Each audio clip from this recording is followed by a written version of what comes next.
Sejam bem-vindos ao Nada Mais, o canal onde a palavra de Deus é ministrada todos os dias às 6 horas da manhã. E na ministração de hoje vamos falar sobre educação financeira, porque se aproxima o final de semana e quando chega o final de semana, várias pessoas costumam a gastar aquilo que tem e o que não tem. E se você já gostou do tema, fique até o final, porque iremos orar sobre a nossa vida financeira no término desta meditação.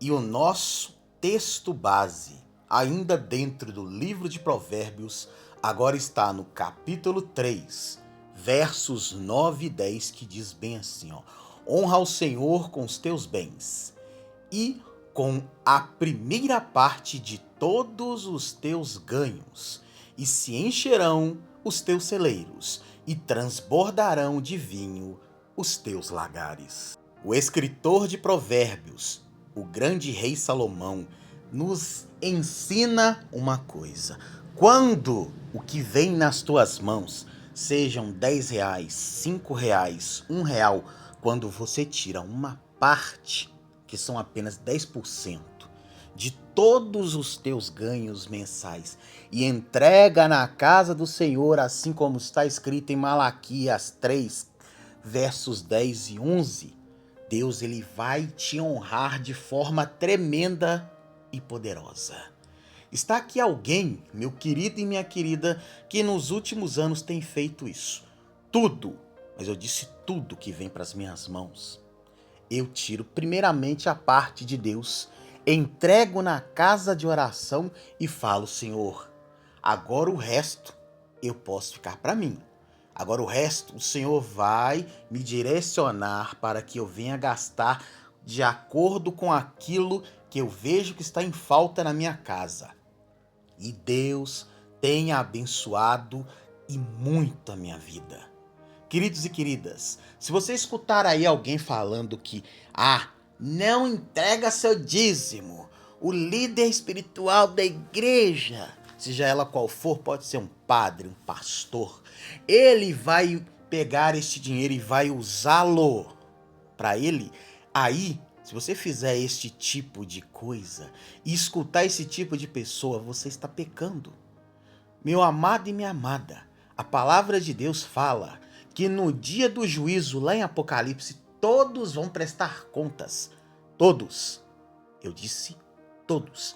Eu vou prestar contas, você vai prestar contas, todos nós vamos prestar contas a Deus.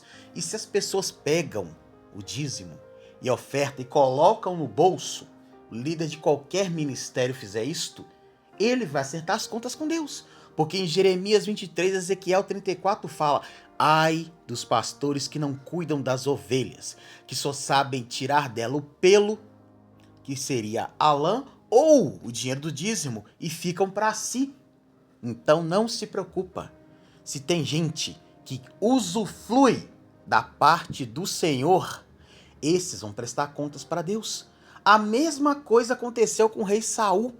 Deus havia dito para Samuel para entregar para Saul a seguinte coisa: vá à terra de Agag, a terra dos amalequitas, e destrua aquele povo, porque eles pecam. O que Saul fez? E foi até Agag, que era rei dos amalequitas, e não eliminou, poupou a vida dele. Os seus homens, o seu exército, falou a seguinte coisa para Saul: pega aquela parte ali que é a pior parte, que seriam os animais, os doentes, os mancos, os coxos, sacrifica para Deus. E o melhorzinho a gente fica para nós. Você tá entendendo? Deus olhou e falou com Samuel: vai lá e repreende Saul. Quando Samuel chegou, Saul tentou dar uma desculpa, e Samuel simplesmente pega a espada que estava na bainha de Saul e fere de morte o rei Agag. E Saul ficou nervoso porque ele acreditava que se fizesse uma aliança com Agag, ele iria ampliar o reino. Mentira. Agag nada mais era do que uma cobra traiçoeira. Para abandonar a aliança com Saul era assim, ó: estalar os dedos como Thanos e já era todo o povo de Deus, porque Agag tinha alianças com povos ao redor de Jerusalém que não gostavam de nem um pouquinho do povo de Deus. Agora você imagina se essa aliança ia dar bom. E o que aconteceu? Saul ficou com raiva de Samuel porque Samuel o ignorou, tentou puxá-lo pela manga da sua veste, rasgando ela. E Samuel disse: assim como tu rasgaste a minha manta, rasgaste minha vestimenta, o seu reino a partir de hoje será dividido. Algum tempo depois, Deus levantou quem? Davi, que foi perseguido por Saul simplesmente pela inveja. E se ele não desvia Davi, se não desvia das lanças que Saul havia mandado, Davi teria sido morto pelo seu sogro invejoso. E tudo isso por causa de uma única canção que as mulheres cantaram, que Saul havia matado milhares, porém Davi dezenas de milhares, como eu já falei anteriormente. Entre Saul ser rei, que não estava o tempo inteiro na frente da batalha, e Davi general, que estava o tempo inteiro na frente das batalhas, quem teria eliminado muito mais inimigos? O general ou o rei? Com certeza, o general. Os pensamentos do diligente tendem só para a abundância, porém, os de todo apressado tão somente para a pobreza. Salomão, em Provérbios 21:5, está dizendo a seguinte coisa: quando ele chama de diligente, é a pessoa que está indo com calma, paciência, está regando a plantinha, ela está orando, está jejuando, está trabalhando, está estudando. Ela não é uma pessoa com pressa, ela não é uma pessoa de resultados, entendeu? O próprio Salomão levou muitos anos para se tornar o homem mais rico e mais sábio do seu tempo. Ou você acha que quando Deus apareceu para ele lá em sonhos, Deus falou com ele: amanhã você vai se tornar rico e sábio? Não. Primeira coisa, Salomão pediu sabedoria, não riqueza. Ele pediu sabedoria para entender, para aprender, para governar o reino que seu pai Davi havia deixado para ele. Ele não pediu riqueza, não pediu prosperidade, não pediu os inimigos. Então aprenda uma coisa: quer prosperar a partir de hoje? Peça a Deus, primeiramente, sabedoria, humildade, mansidão, diligência no Senhor. Se você pedir esses 4 pontos, a mão de Deus se estenderá sobre a sua vida e você irá prosperar em todas as áreas, na área da saúde, na área espiritual, na área financeira, na área material, em todas as áreas da sua vida. Peça a Deus sabedoria. Salomão pediu sabedoria. E Deus falou com ele: porque você pediu sabedoria e não pediu seus inimigos, não pediu nada, aquilo que você não pediu, eu vou te dar. Entenda, meu amado e minha amada. Não é você pedir a sabedoria humana para você entender o que está escrito nos livros de economia, nos livros de filosofia, não. Você vai pedir Deus sabedoria do alto, a sabedoria dele, de Deus. Se você fizer isto, Deus vai derramar sobre si a sabedoria dele. Foi isto que Salomão pediu.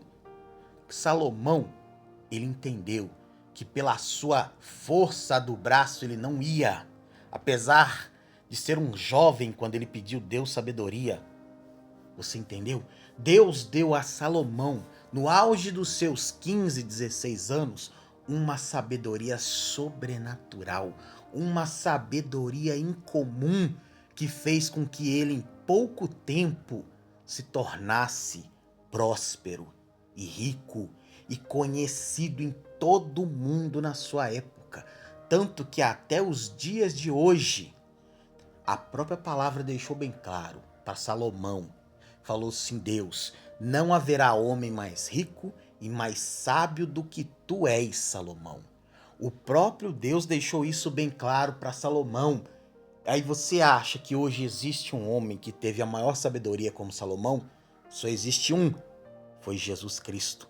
Por um acaso existe um homem que teve toda a riqueza que Salomão acumulou? Nenhum homem, nem Elon Musk, que hoje é considerado o homem mais rico da atualidade, sequer chegou perto, mas perto mesmo, da riqueza que Salomão teve. Ouça o que o apóstolo Paulo escreveu para a igreja de Timóteo, em 1 Timóteo 6,10. Porque o amor ao dinheiro é raiz de todos os males, e nessa cobiça alguns se desviaram da fé, e se transpassaram a si mesmos com muitas dores. O apóstolo Paulo está falando a seguinte coisa: quem coloca a riqueza acima de tudo e acima de Deus, só se lasca, só se ferra. Simples, meus amados e minhas amadas. Quantas são as pessoas que um dia estavam na casa do Senhor, foi só receber uma bênção e saíram. Eu conheço várias pessoas que fizeram isso. Deus foi lá, estendeu a mão, abençoou, a pessoa simplesmente falou: tchau, Deus. Tchau, tá? Quando eu precisar de ti, eu volto. Sabe o que é isso? É achar que Deus é um amuleto da sorte. É colocar Deus de escanteio enquanto usufrui das bênçãos que ele recebeu. E se você não sabia, mais de 80% das famílias do Brasil estão endividadas.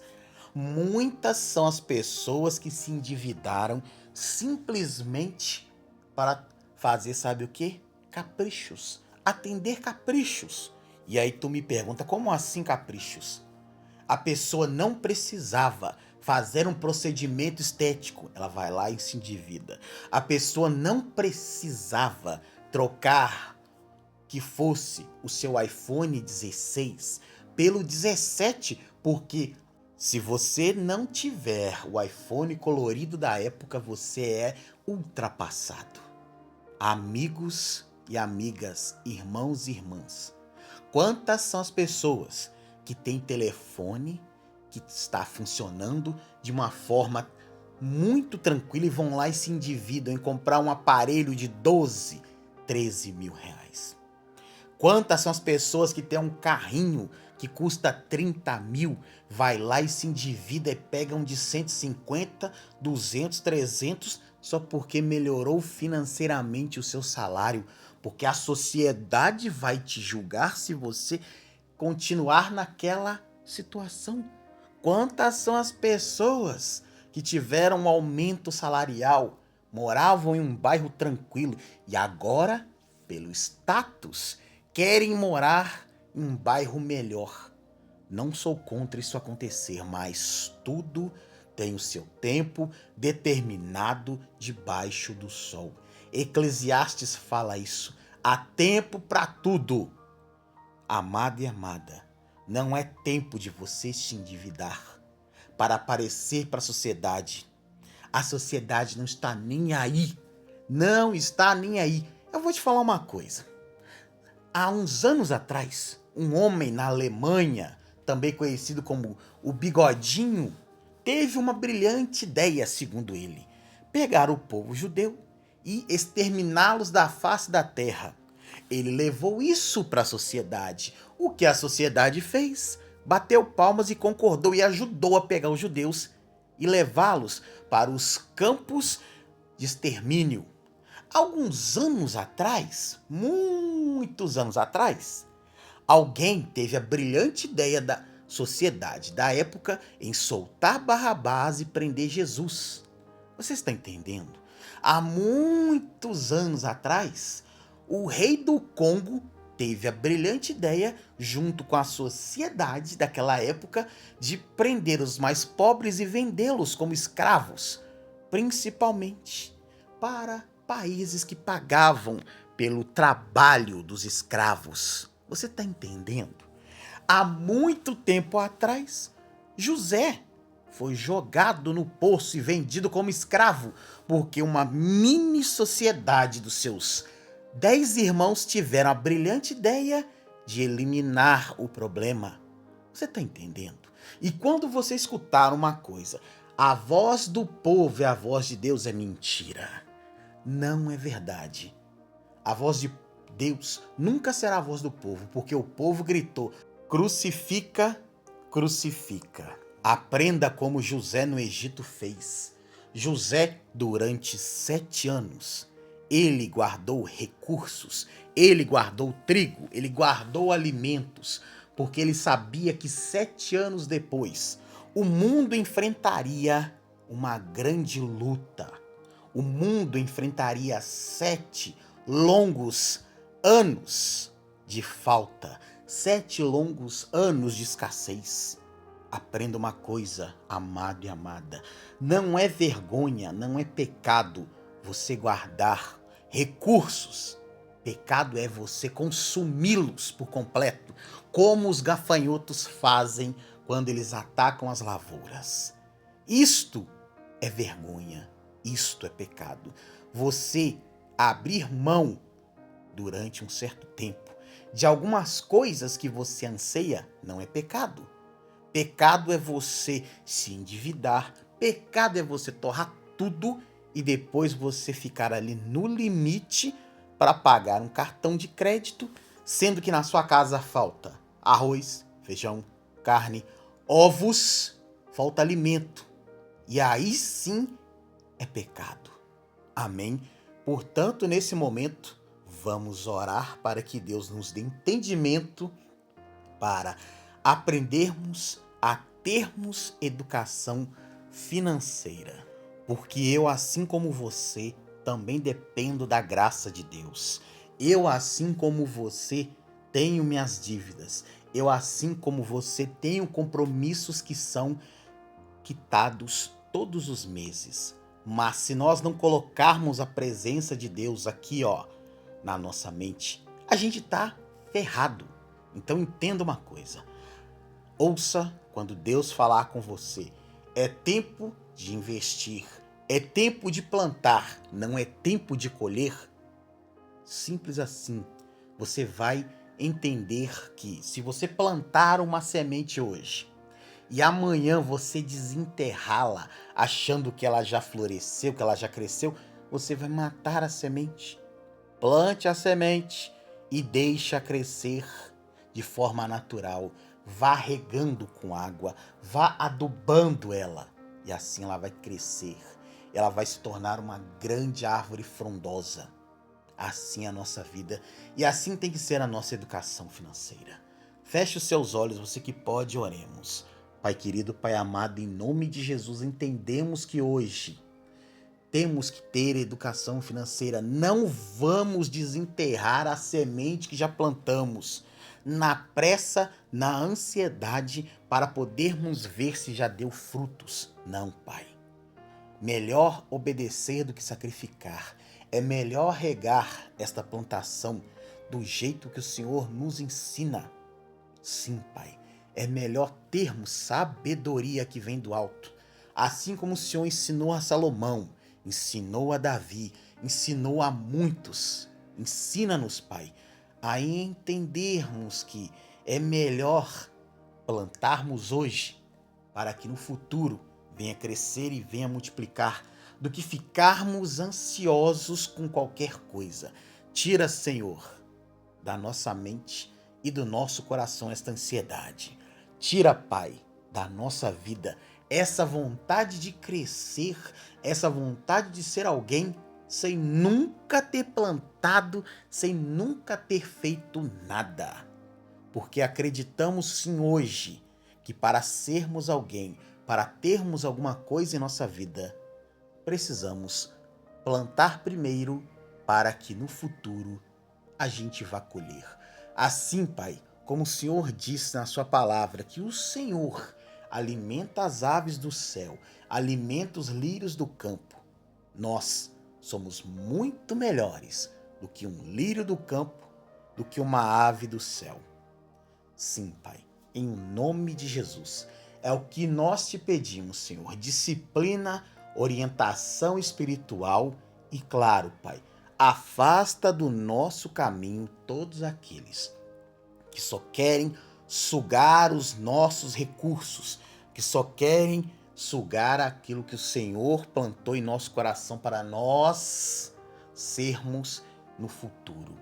Todos aqueles, Pai, que não agregam valor, que o Senhor tire de nossa vida em o nome de Jesus Cristo. Obrigado, Deus Pai, Deus Filho, Deus Espírito Santo. Amém e graças a Deus. Queridos amados irmãos e irmãs, se você foi abençoado com esta palavra, peço a você que se inscreva neste canal, curta, comenta, compartilha, deixa aí o seu like. Não é questão de vaidade, é uma questão de que, se esta mensagem é poderosa, o algoritmo tem que indicá-la para mais pessoas. Amém. Um forte abraço, fiquem todos com Deus e até o nosso próximo encontro aqui no Nada Mais.